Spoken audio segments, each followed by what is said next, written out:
आप सब? बहुत ही बढ़िया, वेरी गुड। आज मैं ही ठीक हूँ, कल बीच है,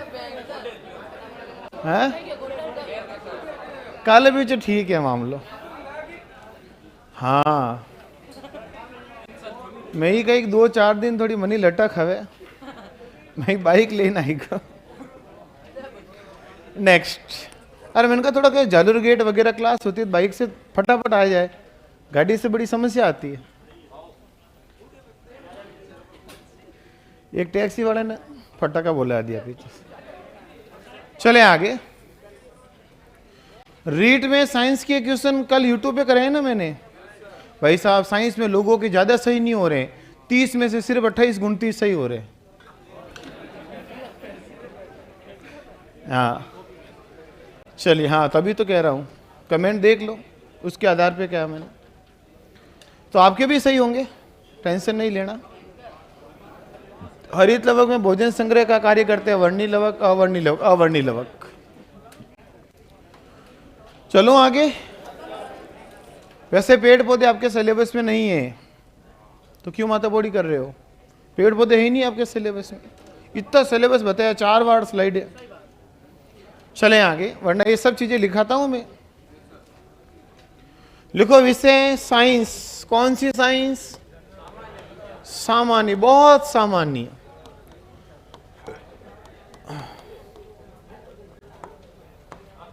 दूसरा लिखो, टॉपिक कौन सा पढ़ रहे हैं?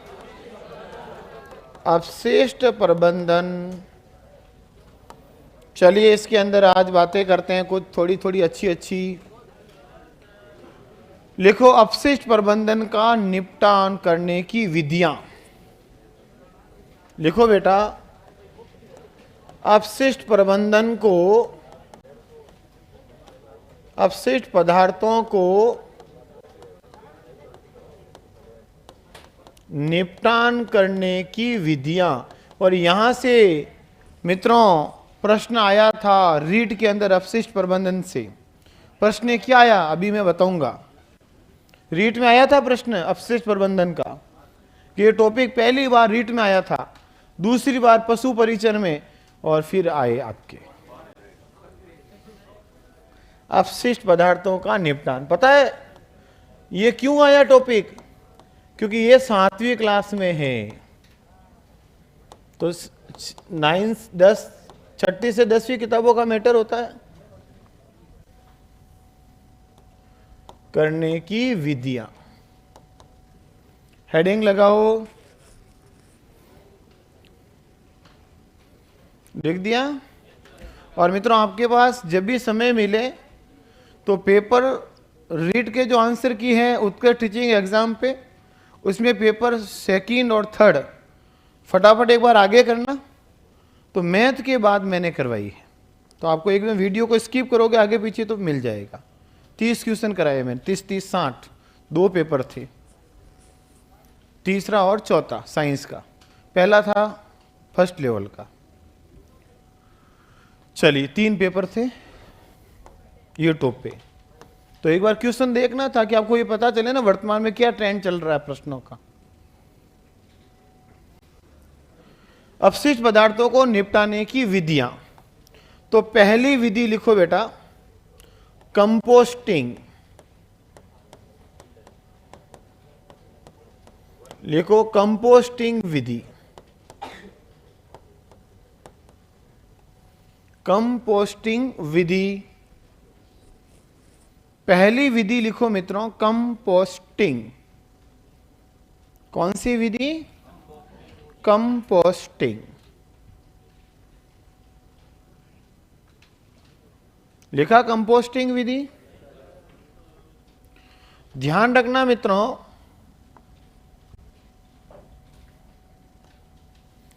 सबसे पहले क्या करते हैं, खड्डा खोदते हैं, और वो खड्डा छायादार भागों में खोदा जाता है ताकि नमी मिलती रहे, बनी रहे, पानी भाप बन के उड़े नहीं।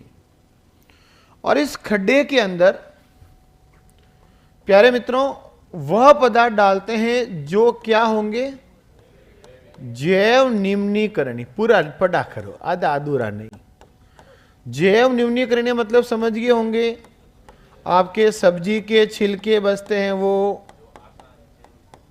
फलों के छिलके, बची हुई सब्जियां जो शाम को बचती हैं, है ना, रोटी सब्जी, जो कचरा बचता है, हालांकि हमारे गांवों में तो बचता ही नहीं, बचता तो हमारी गाय भैंस जिंदाबाद है, पर शहरों की बात कर रहा हूं। तो मित्रों, घर के आसपास एक खड्डा खोदना चाहिए, चुप, और उसमें फिर इनको अपन रोज क्या करेंगे बेटा, एक ढक्कन लगाएंगे और एक छोटा सा ऐसे कीप लगा देंगे और उसके अंदर इनको डालेंगे, तो ये सिर्फ इसके अंदर इकट्ठा होता रहेगा। इसमें पानी भी डालना, गीला कचरा भी डालना, ये सब डालते रहना, तो इनके अंदर आएंगे जीवाणु। क्या आएंगे बेटा? या जीवाणु को क्या बोलते हैं? बैक्टीरिया। और बैक्टीरिया इसको सड़ाकर नष्ट कर देंगे। क्या करेंगे मित्रों? सड़ाकर खाद बनाते हैं। क्या बनाएंगे? और फिर खाद का अपन खेत में उपयोग कर लेंगे।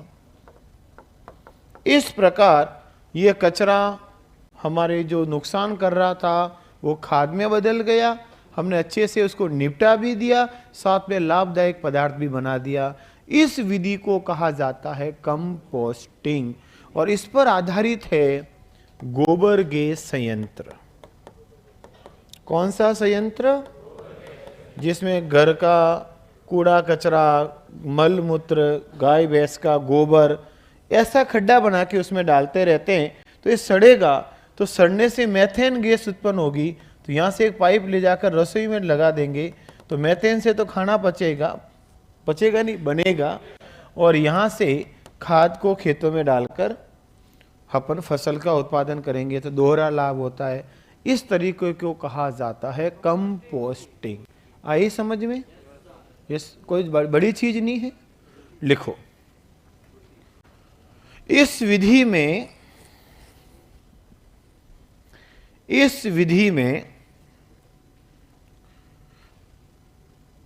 जैव निम्नीकरणीय पदार्थ, इस विधि में जैव निम्नीकरणीय पदार्थ जैसे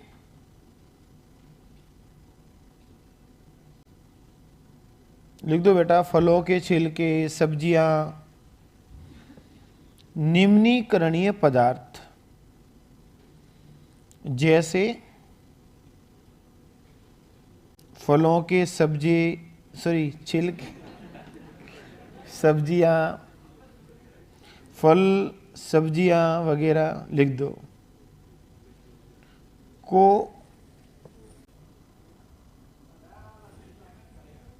को डालकर, सड़ाकर, हाँ इस खड्डे में डालेंगे, को डालकर, सड़ाकर एक खाद का निर्माण करते हैं। खाद का निर्माण करते हैं। खाद का निर्माण करते हैं। किसका निर्माण करेंगे बेटा? खाद। फिर इस खाद का उपयोग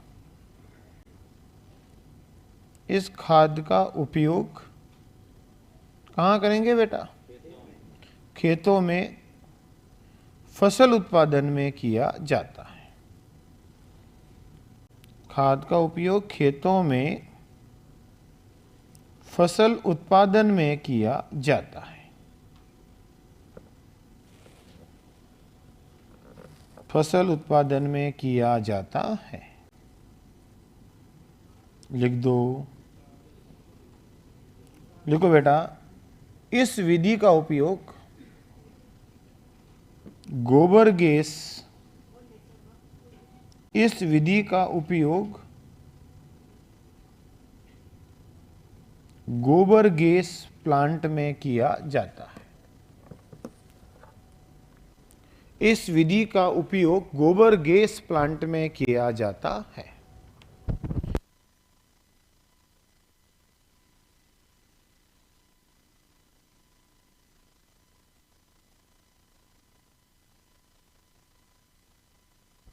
चलिए, लिख दिया बेटा कंपोस्टिंग विधि। लिखो बेटा आप नई लाइन में, इस विधि में छायादार भागों में, इस विधि में छायादार भागों में एक खड्डा खोदकर, इस विधि में छायादार भागों में एक खड्डा खोदकर उसे पुनः ढक देते हैं, उसे पुनः ढक देते हैं तथा उससे एक पाइप बाहर निकाल कर रखते हैं, तथा उससे एक पाइप बाहर निकाल कर रखते हैं,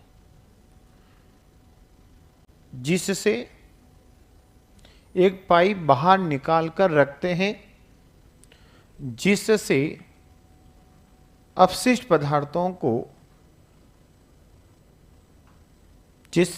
पदार्थों को खड्डे में डाला जाता है। अपशिष्ट पदार्थों को खड्डे में डाला जाता है। ये अपशिष्ट पदार्थ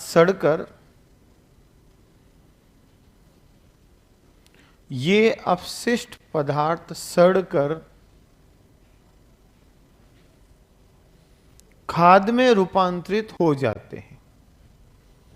ये अपशिष्ट पदार्थ सड़कर खाद में रूपांतरित हो जाते हैं,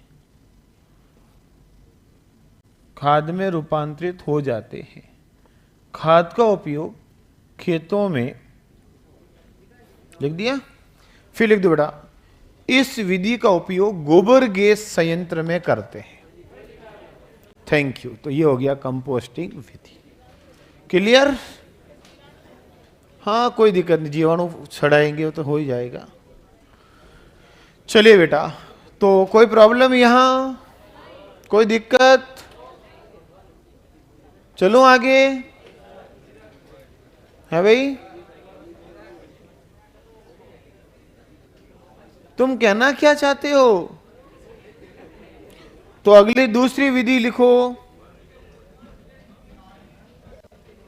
दूसरी विधि लिखो, वर्मी कंपोस्टिंग।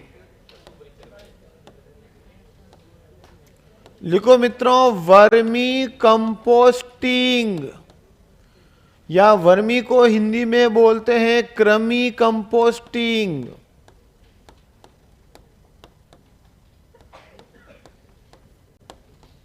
लिखो वर्मी कंपोस्टिंग या कृमि कंपोस्टिंग। Vermi composting.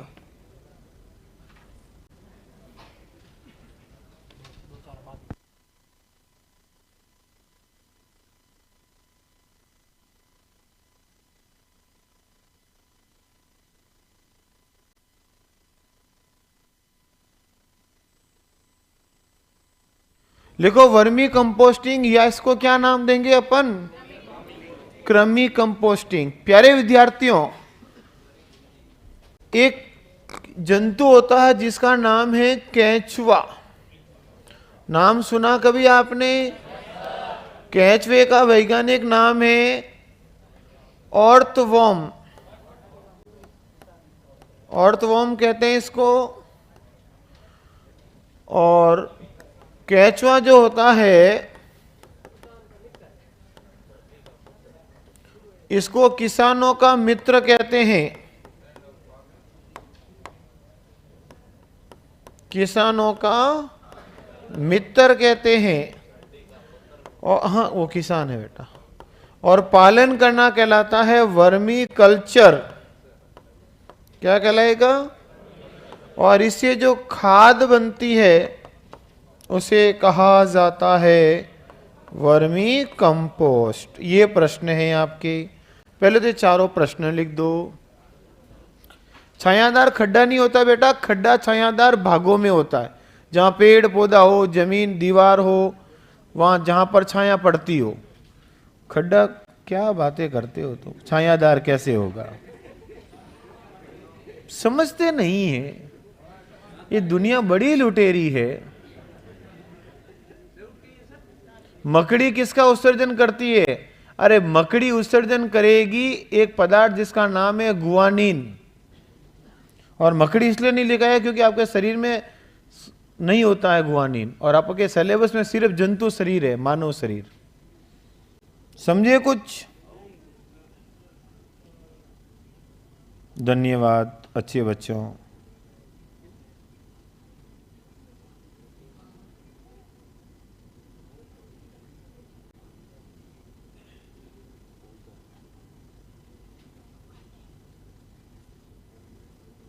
लिख दो। लिख दिया? लिखो सा।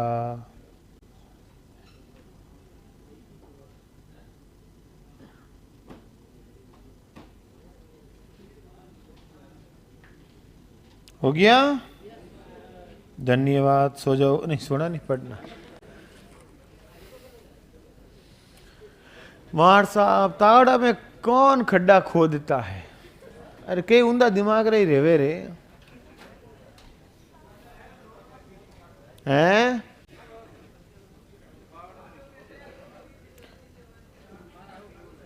चुप।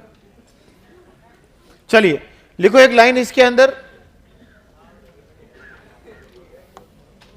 लिखो मेरे मित्रों, लिखो जैव निम्नीकरणीय। समझ गए कौन होते हैं? हाँ, लिखो जैव निम्नीकरणीय पदार्थों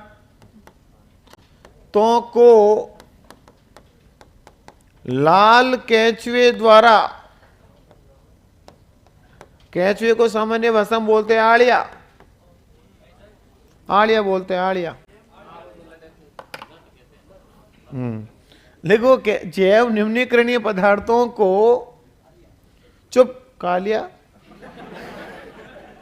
जैव निम्नीकरणीय पदार्थों को लाल केंचुए द्वारा सड़ाकर, लाल बोर्ड पे लिखा है, बोला जो सब मुझे ठा थी, लाल केंचुए द्वारा सड़ाकर खाद बनाना वर्मी कंपोस्टिंग कहलाता है। खाद बनाना वर्मी कंपोस्टिंग कहलाता है।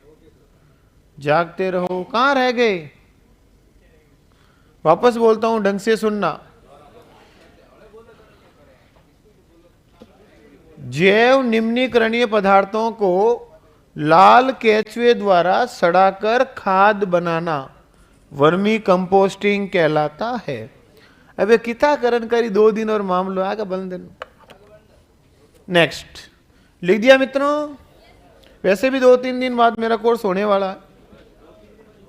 हाँ, 26 तारीख को मैं कोर्स करा दूंगा।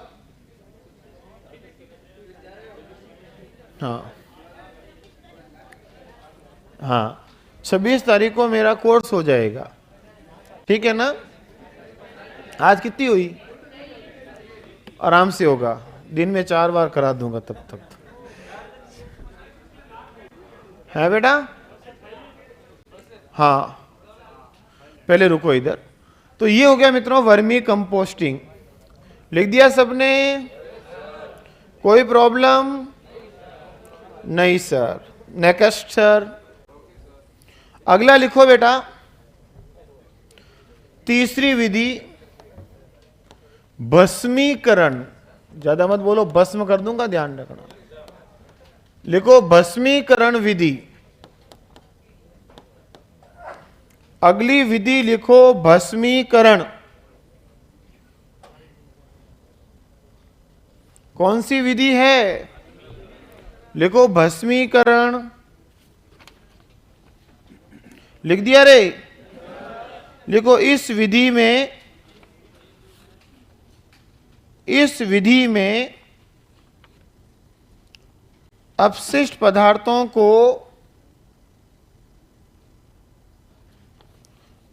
पदार्थों को जलाकर, इस विधि में अपशिष्ट पदार्थों को जलाकर नष्ट किया जाता है। जलाकर नष्ट किया जाता है। लिख दिया। यह विश्व स्तर पर एक विवादित विधि है। विवाद, हाँ, यह विश्व स्तर पर विवादित विधि है। विवादित विधि है क्योंकि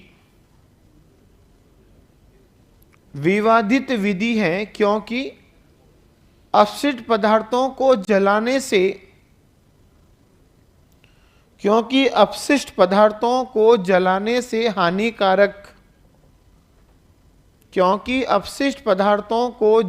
से हानिकारक गैसें उत्पन्न होती हैं।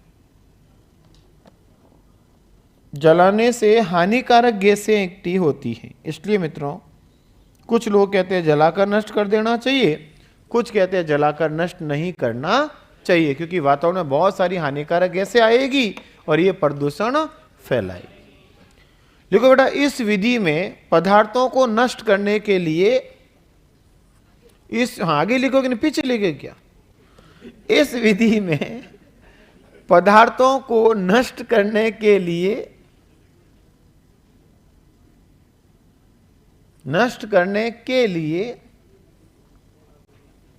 कम जगह की आवश्यकता होती है।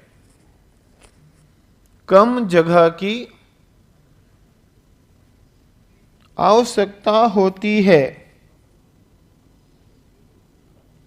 कम जगह की आवश्यकता होती है। लिख दिया बेटा। नेक्स्ट, चौथी विधि लिखो। कौन सी बची रे?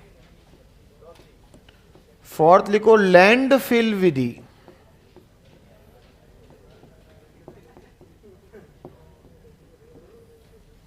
मित्रों, जमीन को भरने की विधि।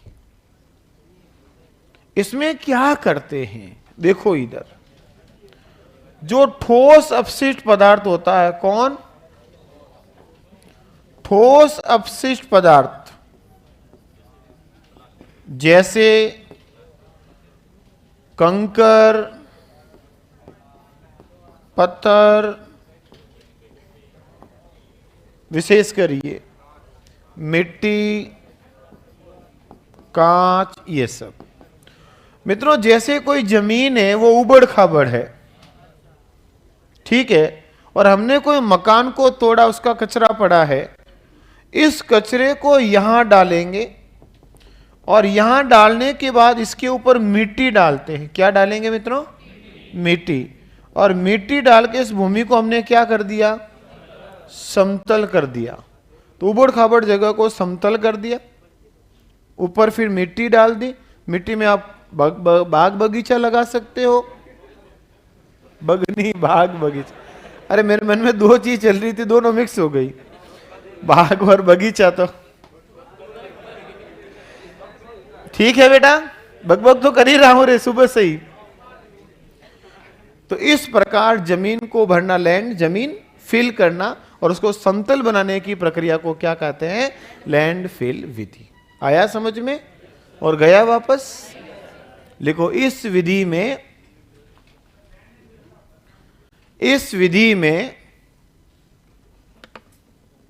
ठोस अपशिष्ट पदार्थ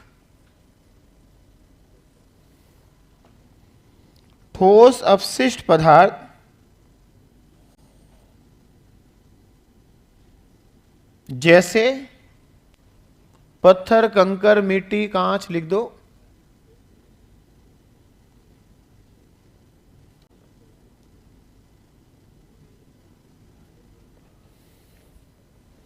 लिखा बेटा, बोर्ड पे लिखा हुआ, मिट्टी पत्थर कंकर आदि को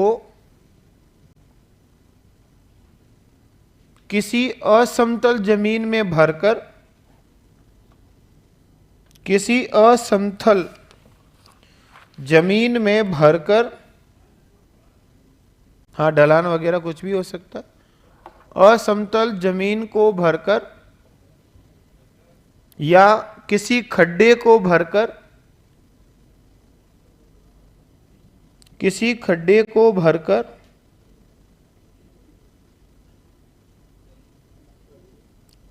भरकर उसके ऊपर मिट्टी डालकर,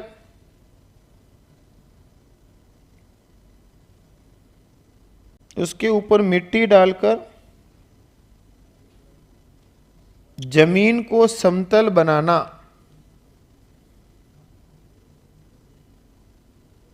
जमीन को समतल बनाना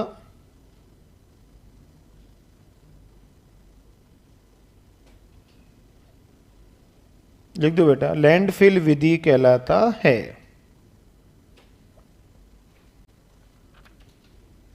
हो गया, सबका साथ और सबका विकास। और एक पांचवी विधि लिखो मित्रों, रासायनिक विधि।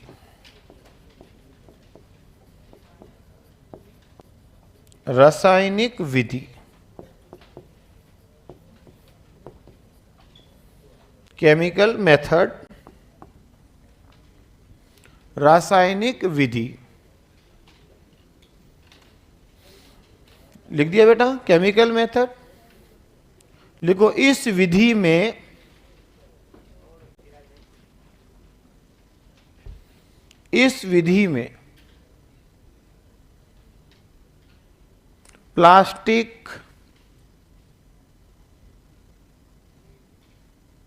प्लास्टिक, कॉमा रबड़ आदि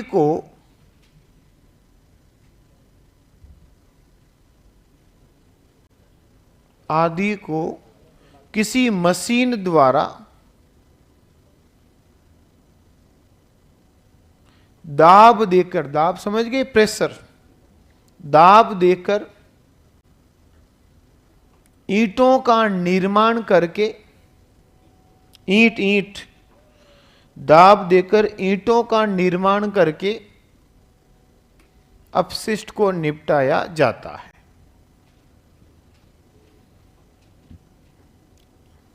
ईंटों का निर्माण करके अपशिष्ट को निपटाया जाता है।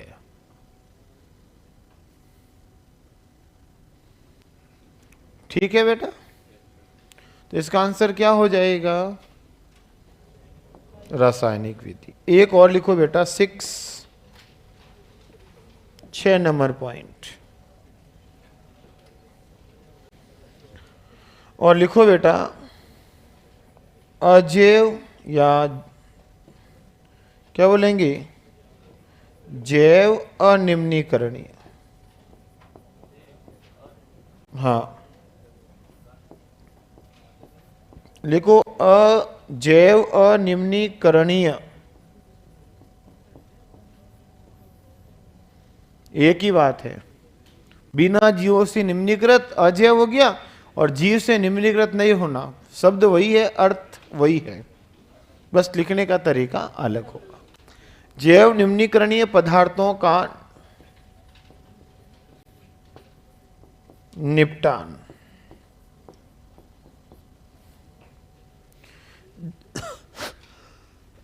लिखो बेटा, जैव अनिम्नीकरणीय पदार्थों का निपटान लिखो। इसके अंदर वे पदार्थ जो सूक्ष्म जीवों द्वारा, वे पदार्थ जो सूक्ष्म जीवों द्वारा आसानी से अपघटित नहीं होते हैं, सूक्ष्म जीवों द्वारा आसानी से अपघटित नहीं होते हैं, उन्हें 3R विधि द्वारा नहीं होते हैं, उन्हें 3R विधि द्वारा निपटान करते हैं। 3R विधि द्वारा निपटान करते हैं, तो ये विधि कहलाएगी क्या मित्रों?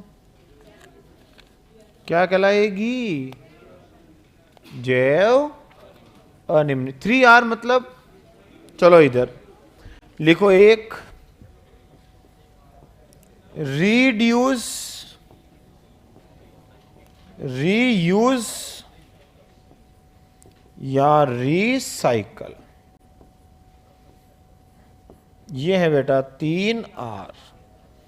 रिड्यूस मतलब उपयोग कम करो। जैसे प्लास्टिक वगैरह का उपयोग क्या करना चाहिए? कम।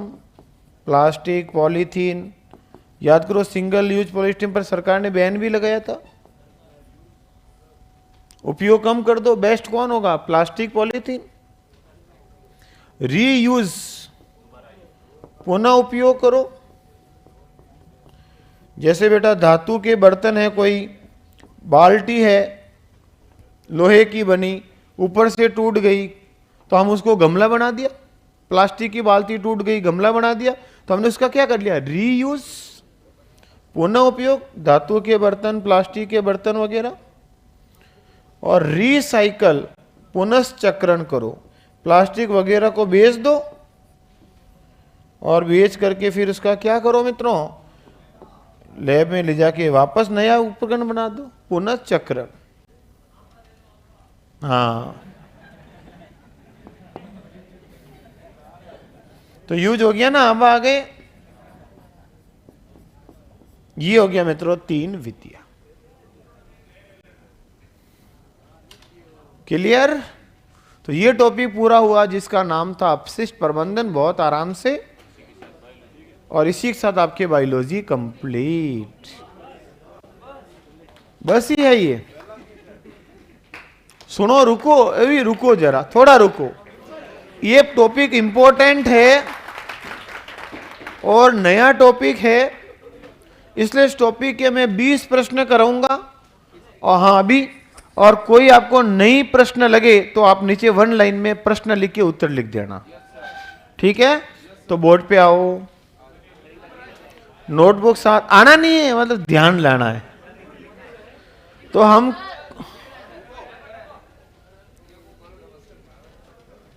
बस बेटा, बातें तो जिंदगी में आपको करनी ही है, अभी नहीं करनी है, जिंदगी में तो करनी है। नहीं करते हो हैं? कि आपको क्या करना है? सही है? जोर से बोलो। एक मिनट सुनने तो दो यार। हाँ बेटा बोल। सबसे बढ़िया विधि कौन सी है? तो ये तो निर्भर करेगा कौन से पदार्थ का कह रहे हो उसके ऊपर। बाकी सीधा उत्तर कभी नहीं दिया जा सकता।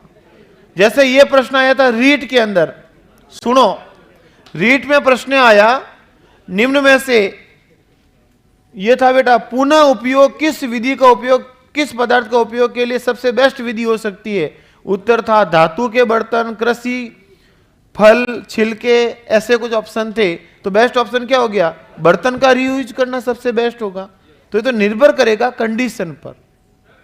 हाँ, जलाकर भस्मीकरण विधि सबसे बेस्ट है उसके लिए। हॉस्पिटल का कचरा होता है ना, बायो वेस्ट, तो उसको जलाकर या खड्डे में डाल के, मिट्टी डाल के, 2 विधि है। बेस्ट विधि है जलाकर, कम जगह पे जल्दी नष्ट। ये पूछा था रीट में। तो रासायनिक होगा ना, जलाना क्या है? जलाओगे तो राख होगा, खाक होगा, रासायनिक हुआ ना। नेक्स्ट, अब प्रश्न करा दो छिनाक सा। तो पहला प्रश्न बताओ, वायु प्रदूषण और बचाव नियंत्रण के लिए अधिनियम कब बना? 1981 में। लिख दो नोट लगा के, वायु प्रदूषण अधिनियम 1981 में बना। धन्यवाद। लिखो, वायु प्रदूषण अधिनियम कब बना? 1981। बायोलॉजी के इंपॉर्टेंट क्वेश्चन करवा दो। कराएंगे बेटा, एक दिन मैराथन क्लास लूंगा यूट्यूब पे, एक संडे को, जिस दिन छुट्टी होगी आपकी, और उसमें मैं पुराने पुराने प्रश्न कराऊंगा, एग्जामों में आए हुए सब 100 क्वेश्चन तैयार कर दिए मैंने। सीईटी के, पटवारी के, ग्राम सेवक के, ये पशु परिचर के, सबकी एक लंबी 4-5 घंटे की क्लास लूंगा। पर वो उस दिन लूंगा जिस दिन आप फ्री हो, ताकि क्लास देख सकते हो। ठीक है? तो वायु प्रदूषण निरोध बचाव नियंत्रण अधिनियम कब लागू हुआ? 1981। हो गया सबका साथ? अगला प्रश्न लिखने की जरूरत नहीं है, सीधा पढ़ के बताओ।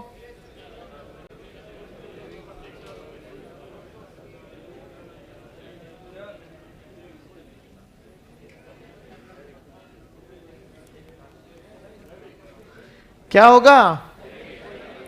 किसका उत्तर है? ए, बी, सी, डी। प्रश्न क्या कह रहा है? वे संसाधन दो प्रत्यक्ष और अप्रत्यक्ष रूप से पौधों से प्रकाश संश्लेषण द्वारा प्राप्त होते हैं, तो वो क्या कहलाते हैं? पौधे क्या है? जीव। तो जीवों से बनेंगे वो क्या होंगे?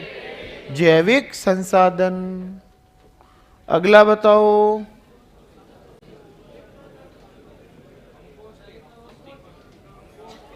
अपशिष्ट को ऊर्जा में परिवर्तन करने की विधि को क्या कहते हैं? कंपोस्टिंग से क्या बनती है? और खाद से गर्मी कब से उत्पन्न होने लग गई रे?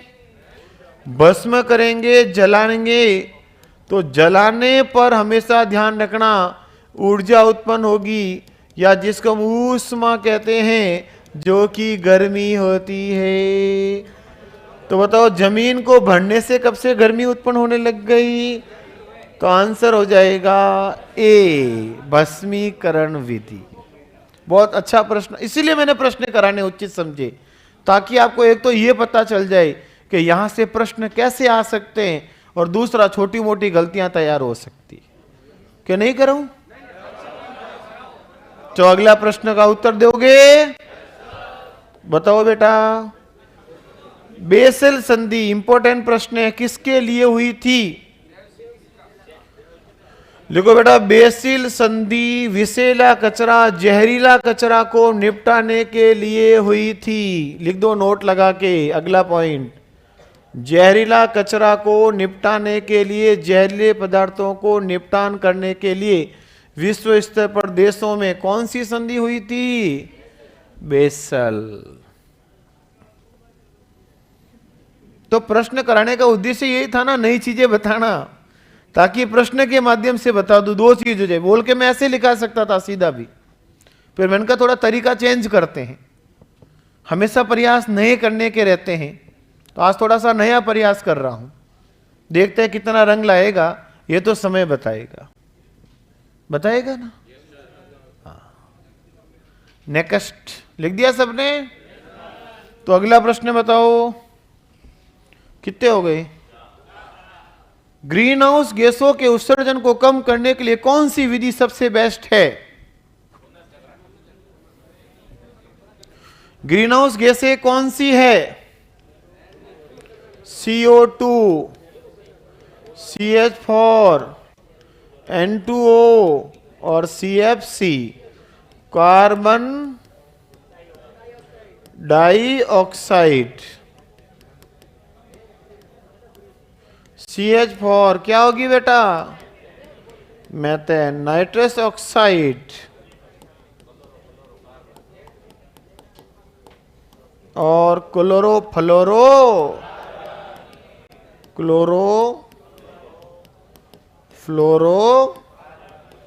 कार्बन। रीट में प्रश्न है, रीट में सुनो प्रश्न, क्योंकि मैंने कल कराए, आपके क्लास छोड़ते तो मुझे ताजा याद है सब प्रश्न। निम्नलिखित में से कौन सी गैस ग्रीन हाउस गैस नहीं है? ऑप्शन था CO2, CFC, N2O, N2। आया समझ में? तो लिखो ग्रीन हाउस गैस से, आपके भी आ सकता है, नोट करो। और इसके लिए क्या करो, उनका उपयोग कम कर दो, तो उनको वापस बार बार क्या करो, रिसाइकल करो। तो आंसर हो जाएगा ए। भाई वापस उपयोग कर लो, जैसे CO2 आई तो पेड़ पौधे लगाओ ताकि प्रकाश संश्लेषण कर ले, इसीलिए कहते हैं पेड़ पौधे लगाओ, पेड़ पौधे लगाओ, पर्यावरण बचाओ। कहते हैं जी, सुनो जी, सॉरी,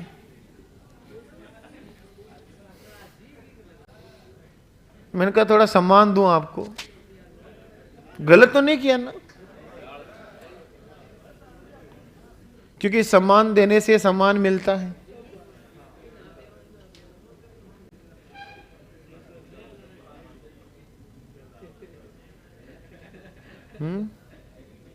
चलो लिखो आगे। हो गया सबका साथ? जागते रहो, अभी शक्कर रहो कर लेता। तो ग्रीन हाउस गैसें कौन कौन सी है, याद रह जाएगी सर? 1 2 3, तो 4 भी है मेरे यार। नेक्स्ट,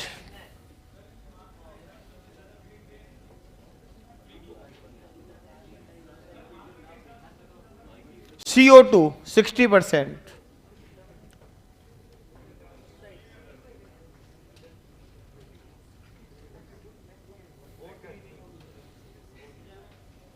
हो गया जी। नेक्स्ट, अगला प्रश्न, पढ़ो प्रश्न को, अच्छा पढ़ना। इस प्रश्न में सिर्फ लैंग्वेज है, कुछ नहीं है। और ऐसा प्रश्न आने पर लोग क्या करते हैं, प्रश्न छोड़ देते हैं, ये मेरे काम का नहीं है, पर कुछ भी नहीं है। पढ़ो प्रश्न, कल पढ़ाया था, जाते जाते याद करो वो पल जो बीते थे कल।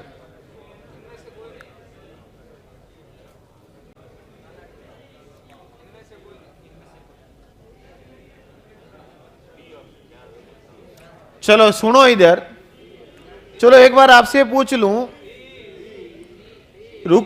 चुप रुको, किसका उत्तर है? A B C D। चलो सुनो, नीला डब्बा में कौन सी चीजें रखते हैं? अजैव, याद करो, कल पे लिखे थे ना जैव अनिम्नीकरणीय, तो उसी को बोलते हैं अजैव। उत्तर लिख दिया देखो, जैसे प्लास्टिक, कांच, तो ये तो सही है। हरा डिब्बा में किसको रखते हैं? फल सब्जी, पढ़ी थी हमने कल, ये भी सही है। और काला डिब्बा में किसको रखते हैं? खतरनाक विषैले रसायन। लेकिन बताओ ये तीनों डिब्बे कहां पर काम में लेते हैं? कहां? और ये कहां का कह रहा है? उद्योगों में कब से डब्बे लगाओगे? वहां तो इतना कचरा उत्पन्न होता, वहां तो कोई विधि अपनाएंगे, इसलिए उद्योग में कभी काम में नहीं लेंगे। कहां काम में लेंगे डिब्बे? घरेलू में। इसलिए उत्तर क्या हुआ? सी। दिमाग लगाओ जी, प्रश्न में ही उत्तर है। अरे प्रश्न में ही उत्तर है, देख लो क्या होगा तुम्हारा, जो मंजूरी खुदा होगा।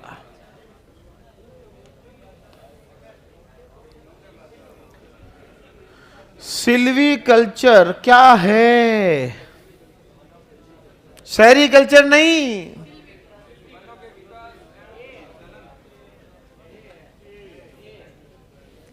सिल्वीकल्चर जीवाश्म अध्ययन से संबंधित होती है। पैलेंटियोलॉजी, पेंट नहीं, पैलेंटियो। मिट्टी का अध्ययन करना होता है पेडालॉजी। कौन सा लॉजी? और व्यवहार का अध्ययन करना बिहेवियर, बिहेवियरलॉजी नहीं होती है। ए आंसर क्या होगा? अगला लिखो, बताओ। नेक्स्ट, अगला प्रश्न पीडीएफ से देख लेना बाद में। कोई चीज आप और भी नोट करना चाहो तो पीडीएफ रहेगी आपके पास। इधर निम्न में से नवीकरण किसको बोलते हैं? जिसका पुनः उपयोग, जिनको भंडार कैसा है? असीमित। जिसके भंडार कैसे हैं? ये तो विद्या धन की तरह है, जिसको जितना बांटोगे उतना बढ़ेगा। ये तो विद्या है। कोई भी चीज, जैसे मैं आपको पढ़ाता हूं, पढ़ाते पढ़ाते मुझे कोई चीज याद आती है, नहीं पता है, तो मैं तुरंत उसको देखता हूं, तो मेरे लिए नई चीज आई कि नहीं आई? तो याद रखना, विद्या एक ऐसा धन है जो अनवीकरणीय है कि नवीकरणीय? जिसको जितना खर्च करोगे उतनी बढ़ेगी। तो देखो इसका उत्तर क्या होगा? एक दिन आएगा पेट्रोल खत्म हो जाएंगे, कोयला भी चला जाएगा, पर जब तक सूरज चांद रहेंगे तब तक धरती रहेगी और हम रहेंगे। नहीं, आप तो नहीं रहेंगे, ना मैं रहूंगा। चुपचाप अगला प्रश्न बताओ।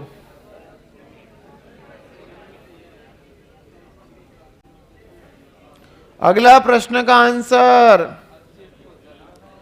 निम्न में से कौन सा एक अपशिष्ट प्रबंधन की रणनीति है?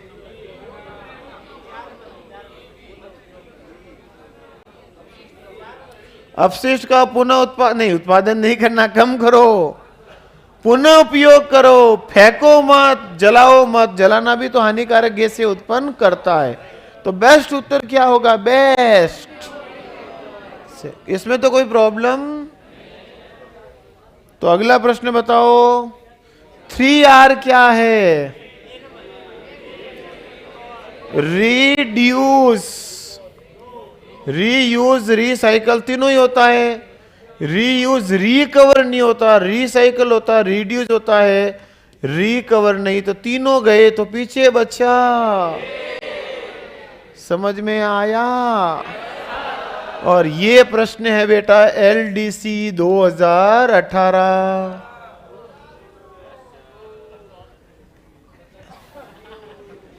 ये मेरे आपकी क्लास में लास्ट और फर्स्ट प्रश्न है। आज के बाद मैं प्रश्न नहीं करूंगा तुमको, क्योंकि तुम प्रश्नों को मजाक में ले रहे हो।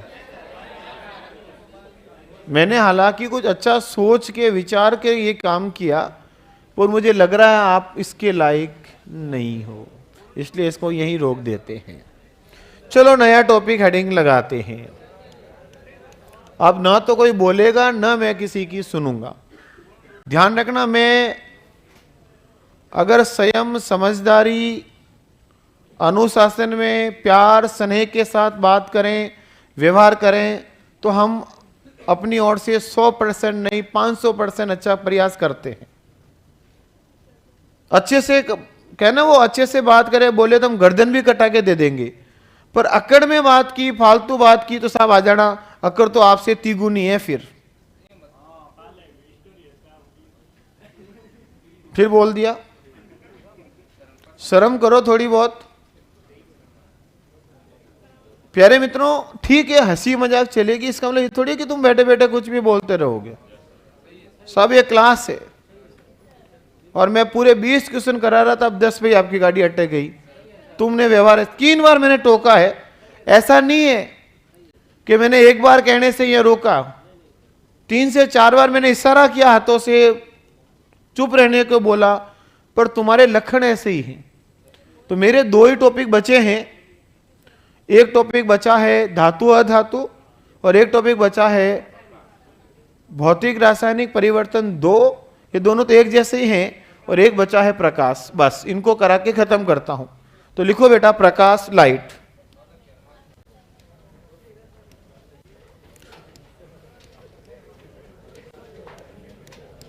फिर बोल दिया, सुधर जाओ थोड़े। प्रकाश, लाइट। लिखो प्रकाश। नहीं करूंगा मैम, अब एक बार बोल दिया मतलब बोल दिया, मैंने कुछ कहा नहीं। पूरी क्लास में एकता होनी चाहिए। नेक्स्ट। इस बार नहीं बोलो तो मैं आगे करा दूं, चलो वो नुकसान नहीं करूं। ठीक है, तो वापस आओ। अच्छा हंसी आ रही है, फिर रहने देते।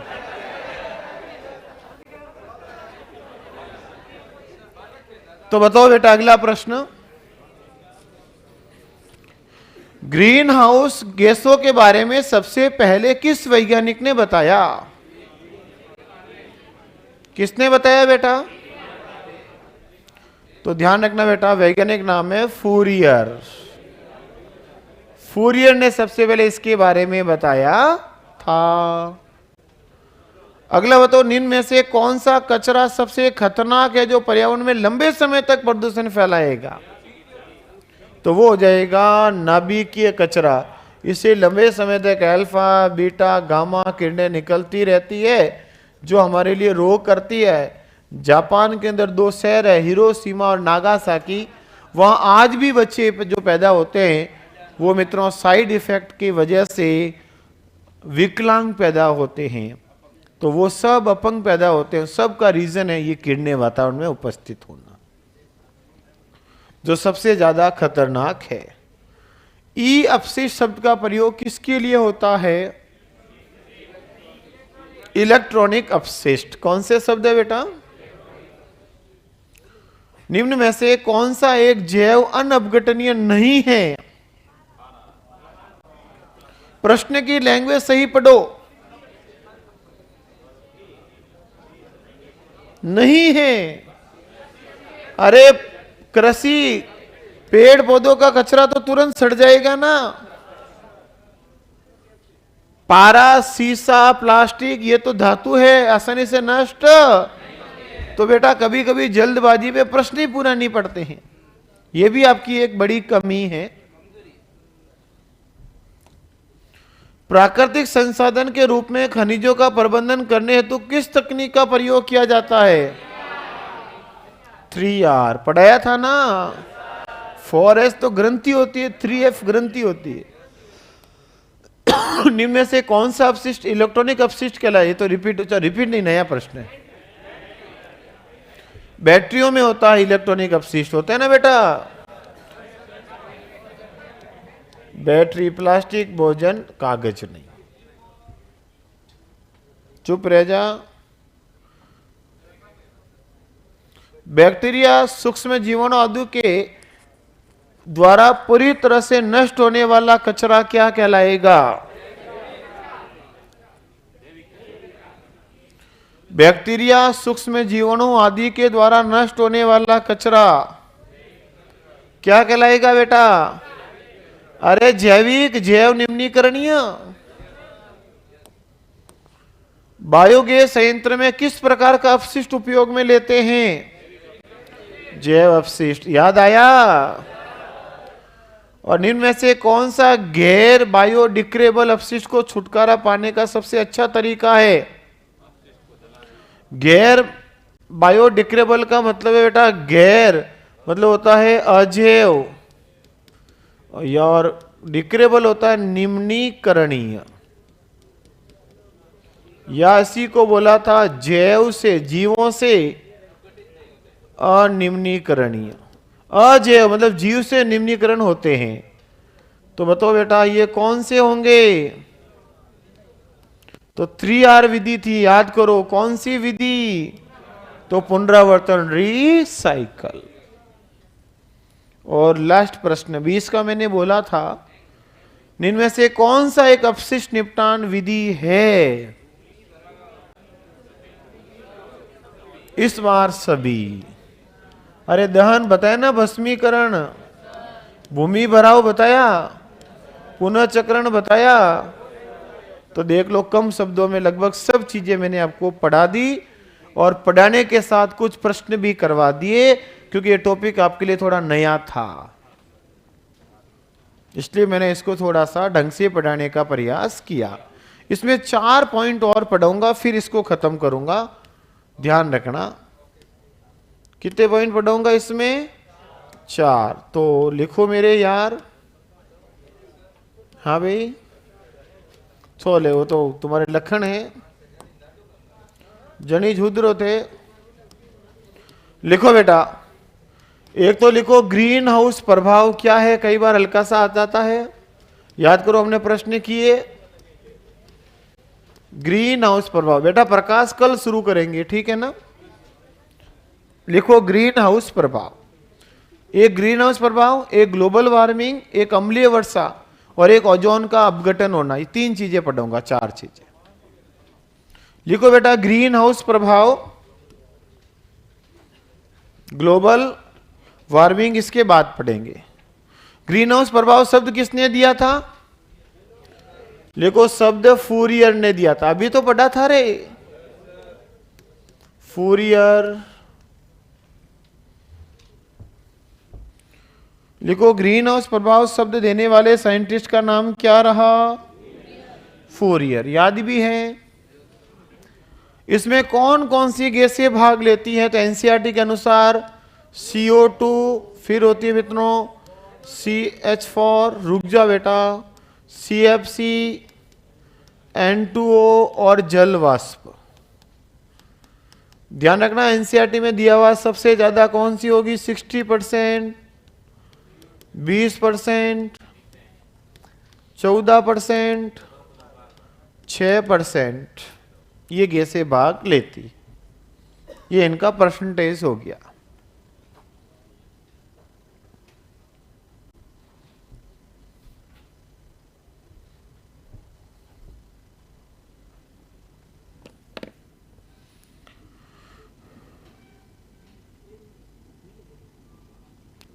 लिखो सर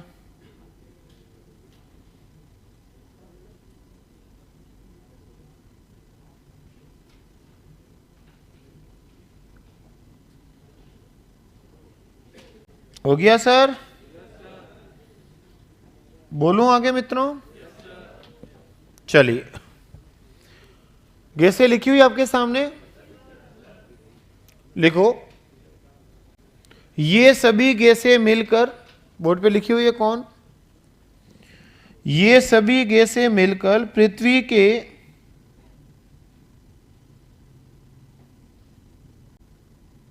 वायुमंडल में, ये सभी गैसें मिलकर पृथ्वी के वायुमंडल में एक आवरण का निर्माण करती हैं।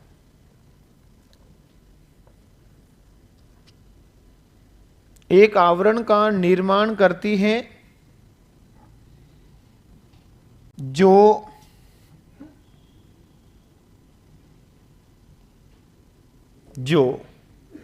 कुल सूर्य प्रकाश को पृथ्वी वायुमंडल में,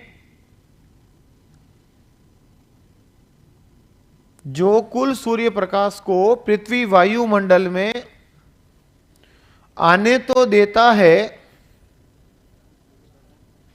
कुल सूर्य प्रकाश को आने तो देता है, लेकिन जब अतिरिक्त सूर्य प्रकाश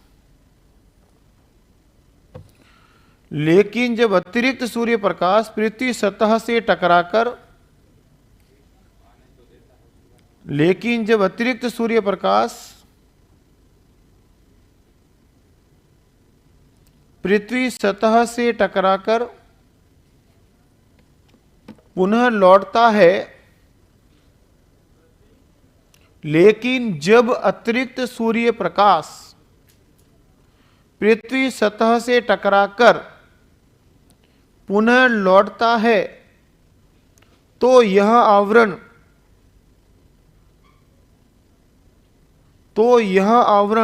इसे, तो यह आवरण लिखो इसमें से कुछ प्रकाश को रोक देता, इससे की जगह इसमें कर दो, तो यह आवरण इसमें से कुछ प्रकाश की मात्रा को रोक देता है, कुछ प्रकाश की मात्रा को रोक देता है, जिसे ग्रीन हाउस प्रभाव कहते हैं, जिसे ग्रीन हाउस प्रभाव कहते हैं। कौन सा प्रभाव कहेंगे मित्रों? Green house. सुनो मैंने क्या लिखाया। प्यारे मित्रों, ये मान लो सभी गैसों ने एक आवरण बनाया। अभी आवरण क्या करता है, पृथ्वी के वायुमंडल पर जब सूरज का प्रकाश आता है, कुल प्रकाश को आने तो देता है, लेकिन अतिरिक्त सूर्य प्रकाश जब धरातल से टकराकर वापस लौटता है तो प्रकाश की कुछ मात्रा को यह रोक देगा और थोड़ी सी मात्रा को जाने नहीं देगा। इस प्रक्रिया को कहते हैं ग्रीन हाउस प्रभाव। ये रुकेगा तो वातावरण में घूमता रहेगा, तो इस प्रकाश में होगी गर्मी, और गर्मी से वातावरण का ताप बढ़ाएगा, तो इसे कहा जाता है ग्लोबल वार्मिंग। तो ताप का बढ़ना तो हुआ ग्लोबल वार्मिंग, और एक्स्ट्रा प्रकाश का रुकना हुआ ग्रीन हाउस। तो दोनों की गैसें एक ही है। तो प्रश्न आया था रीट के अंदर, ग्लोबल वार्मिंग वैश्विक उष्णता को कम करने के लिए क्या करना पड़ेगा? उत्तर था ग्रीन हाउस गैसों को कम करो। आया समझ में? तो लिखो बेटा एक लाइन और, ग्रीन हाउस प्रभाव को कम करने के लिए 11 दिसंबर 1997 को जापान में क्योटो प्रोटोकॉल का निर्माण हुआ। कौन सा संधि, कौन सा नियम बना? लिख दिया बेटा, बोर्ड पे देख लेना। जापान में, बोर्ड पे लिखा है नाम मैंने, क्योटो प्रोटोकॉल का निर्माण हुआ। इसे रोकने के लिए, किसे? ग्रीन हाउस प्रभाव को रोकने के लिए, कम करने के लिए 11 दिसंबर 1997 को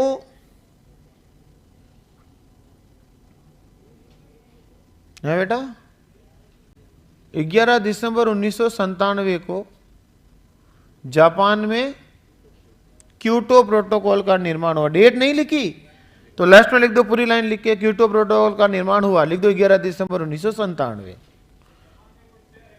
हाँ, क्योटो, क्योटो शहर का नाम है जहां पर यह सम्मेलन हुआ था। ओके बेटा, प्रश्न आया तो ऐसे आएगा, क्योटो प्रोटोकॉल का संबंध किससे है?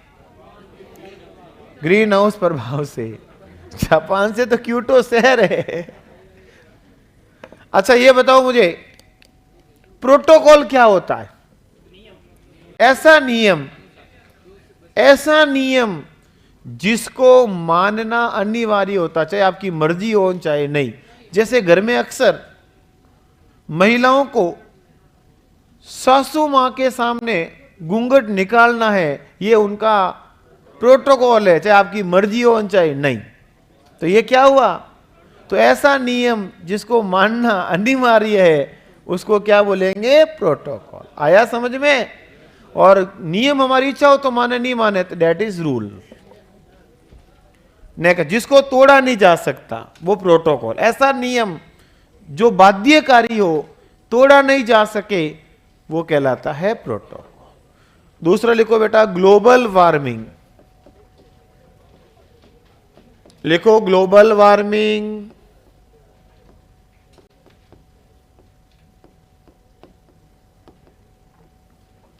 ग्लोबल वार्मिंग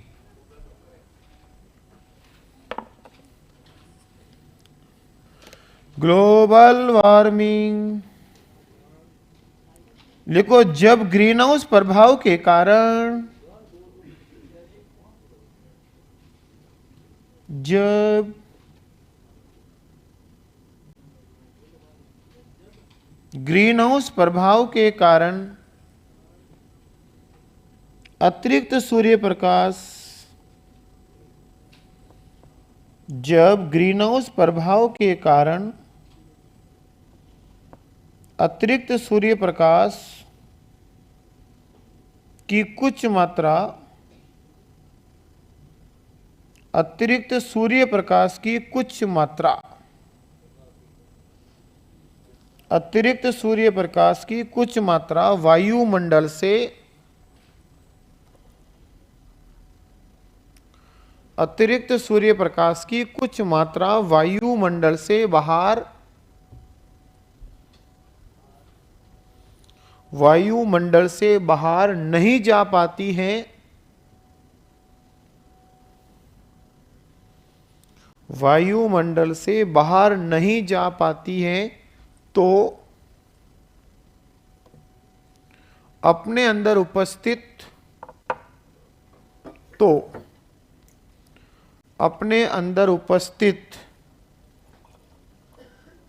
उष्मा के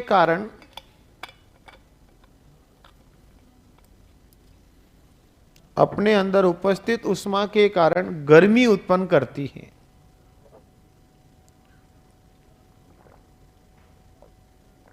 तो अपने अंदर उपस्थित उष्मा के कारण गर्मी उत्पन्न करती है और इस गर्मी का उत्पन्न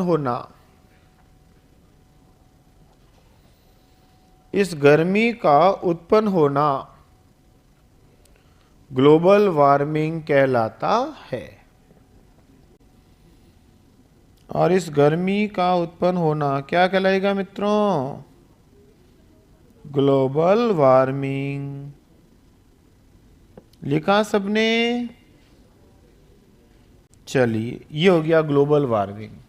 और कम करना किसको करो? ग्रीन हाउस प्रभाव को। तीसरा लिखो अम्लीय वर्षा, एसिड रेन।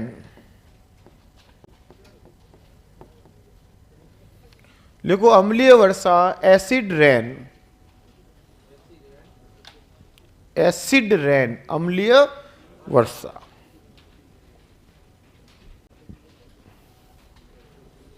लिखो अम्लीय वर्षा, एसिड रेन। लिखो इसके अंदर, हाँ लिखूं क्या? Acid rain. लिखो अम्लीय वर्षा शब्द रॉबर्ट अगस्ट ने दिया। अम्लीय वर्षा का शब्द किसने दिया था? Robert August. साइंटिस्ट का नाम है मित्रों रॉबर्ट अगस्ट।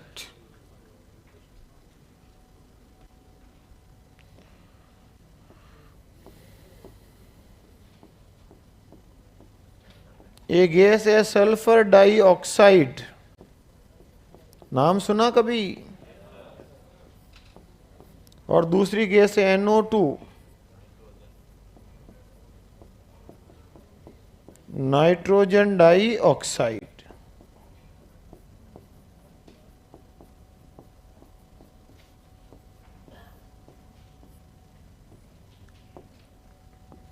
ये क्रिया करेगी किससे? जल से नहीं, जल वाष्प से। और ये करेगी किससे? जल वाष्प से। और ये बनाएगी HNO3 नाइट्रिक अम्ल। और ये बनाएगी H2SO4 सल्फ्यूरिक अम्ल। चलो ये दोनों रिएक्शन लिखो, फिर मैं समझाऊंगा और लिखाऊंगा।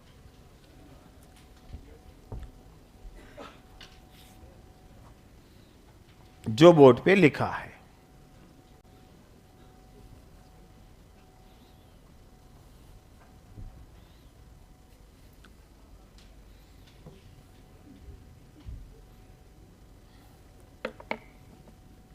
फिर मैं अम्लीय वर्षा के बारे में 2-3 बिंदु लिखा दूंगा। क्लियर? सबका साथ।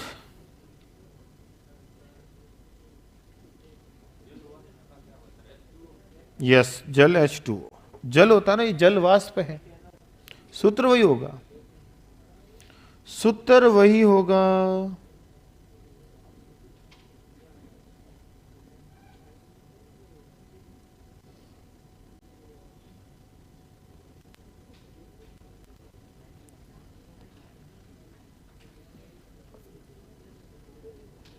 सबका साथ हुआ?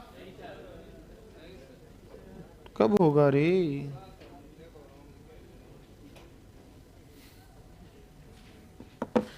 राम जी तो कर दे ही पढ़ो जन।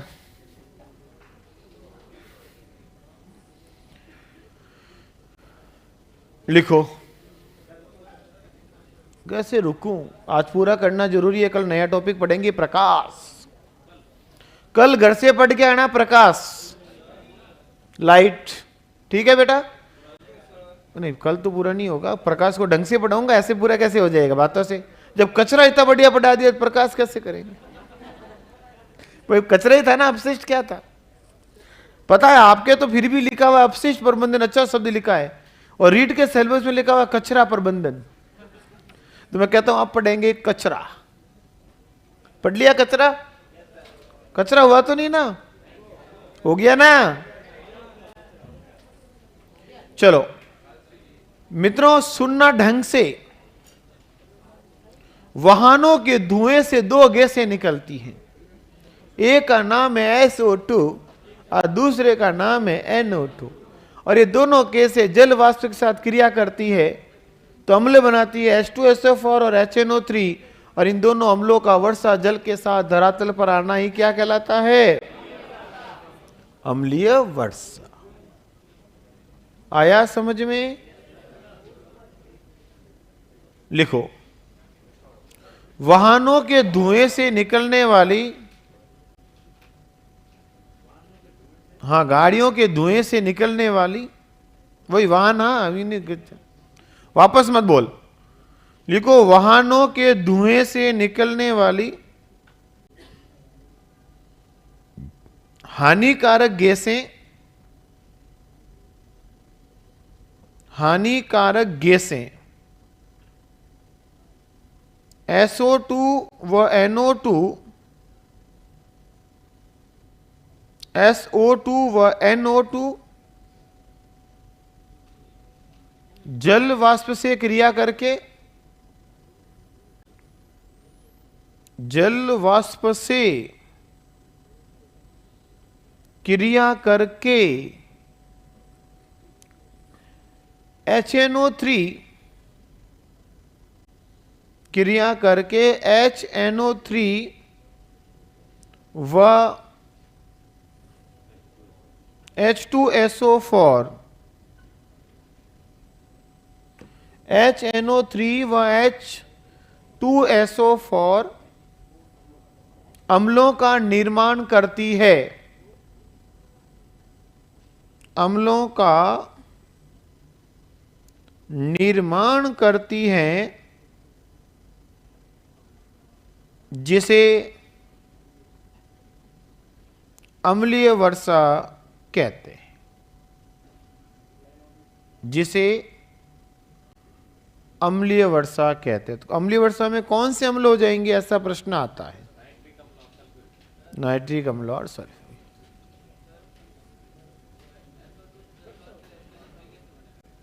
क्रिया से बनेगा और कैसे? मन से थोड़ी बनेगा। एक H2SO4 थोड़ी आता, हजारों अणु आते हैं, क्रिया करेंगे तब होगा, और कैसे होगा? ये है दे बेटा SO2, ये है H2O जल वाष्प, तो ये क्रिया करेगी तो क्या बन जाएगा? HNO3। अब इसको संतुलित कर दो, बैलेंस हो जाएगी ये। यहां पर S कितना है, और ये उल्टा लिख दिया ना,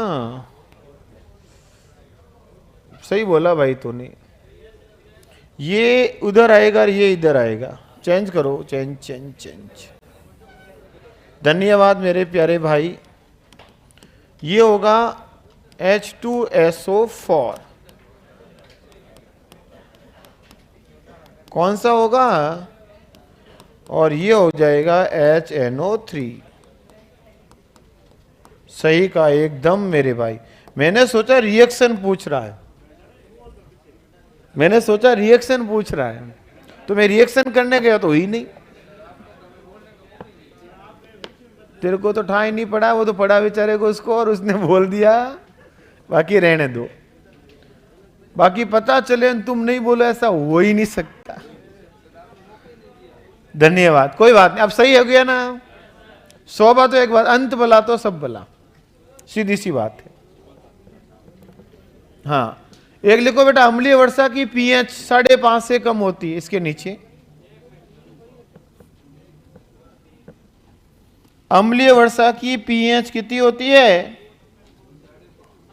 5.5 से कम होती है, 5.5 नहीं, 5.5 से कम।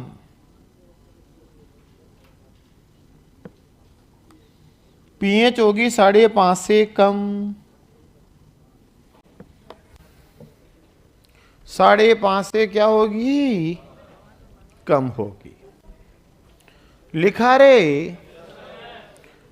बढ़ू आगे। नेक्स्ट,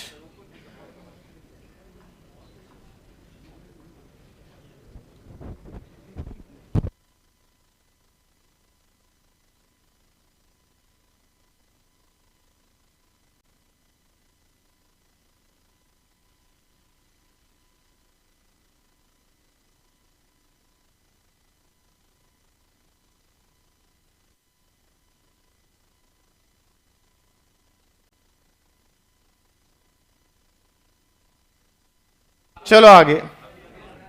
हाँ, कल पूरी एक साथ कंप्लीट। चलो आगे लिखो, ओजोन। एक लास्ट पॉइंट लिखो बेटा, ओजोन छिद्र या ओजोन अपघटन। बातें नहीं, लिखो ओजोन अपघटन, ओजोन छिद्र।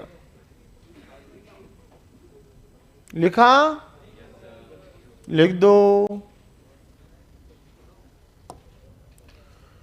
इसमें कौन सी गैस होती है, ओजोन गैस, जिसका फॉर्मूला पूछे तो O3 हमफरी। ये कौन से मंडल में पाई जाती है, समताप मंडल में।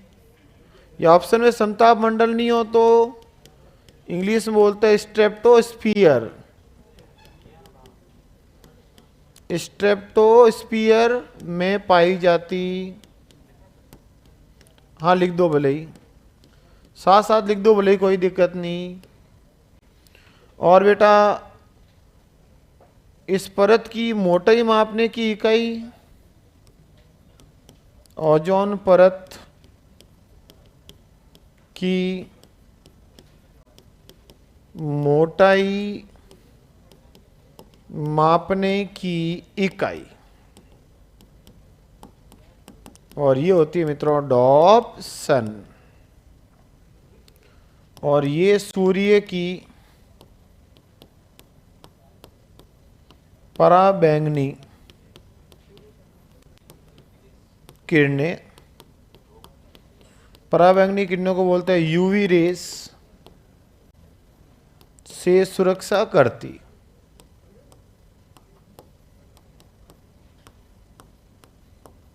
ये तो हो गए इसके प्रश्न सब। फिर CFC या फ्रीऑन, जो फ्रीज में एसी में काम में लेते हैं। फ्रीऑन गैस ओजोन को नुकसान पहुंचाती,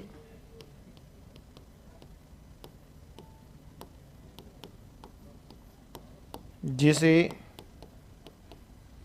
ओजोन अपघटन कहते हैं।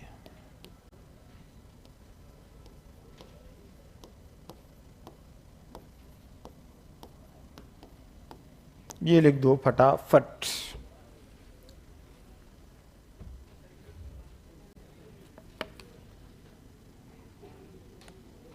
इधर उधर नहीं,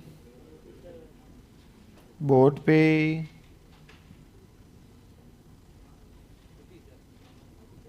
लिख दिया सबने?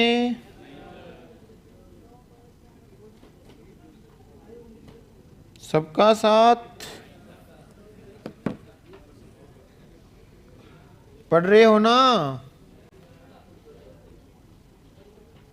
अब तो काफी टॉपिक भी हो गए हैं सर, थोड़ा सा बचा है सिनाक्सा।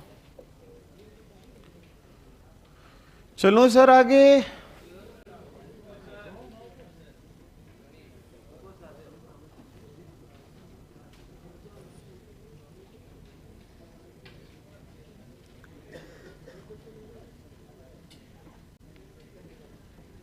तो ओजोन परत कौन से मंडल में? समताप, मोटाई, डॉप्सन, किरणें यूवी रे से सुरक्षा करती, और गैस कौन सी? CFC।